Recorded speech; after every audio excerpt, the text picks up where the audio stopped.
historical, and we're often told to just get over it. We also have an ongoing experience in the sector of being told that we're not market ready, that we need to go to boot camps and do mentorship after mentorship and be attachments and associates and assistants without ever being able to fully get up or fall down either.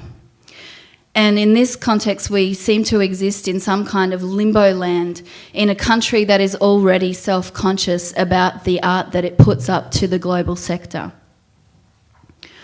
More and more we see our most innovative and experimental work shunning traditional visual arts and performance spaces as inadequate for presenting our stories.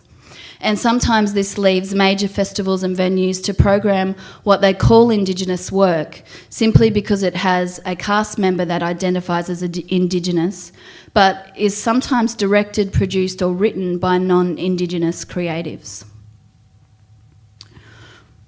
I watched a keynote speech by Stephen Page at APAM in Adelaide a few years ago where he talked about the reality that as the artistic director of one of our biggest companies, Bangarra Dance Theatre, presenting work in the biggest arts houses in Australia, he's consistently presenting to an all-white audience.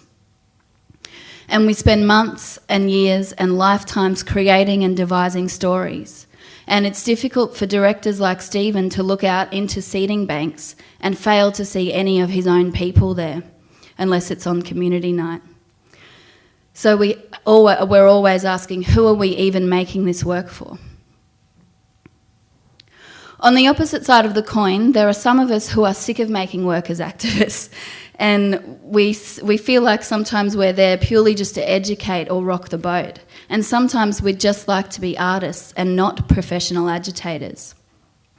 Some of my favourite shows have been those that don't seek to give people a 101 on Indigenous Australia, implying that audiences should perhaps educate themselves a bit before coming to a show, instead of always walking away thinking, what on earth just happened to me?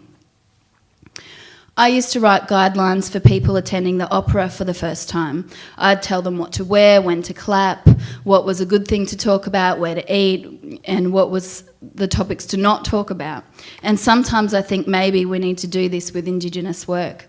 So here, you've paid your $60 for a ticket. Now read this short history on Indigenous Australia that you probably should have learnt in kindergarten, but that's another story, before you come to the show so that you can actually understand the work and we can just get on with telling some contemporary stories. Excellent.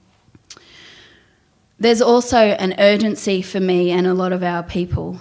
And I feel as an artist, like if I don't get some of these stories out of me, they're going to be bound to my own spirit forever and lost to history.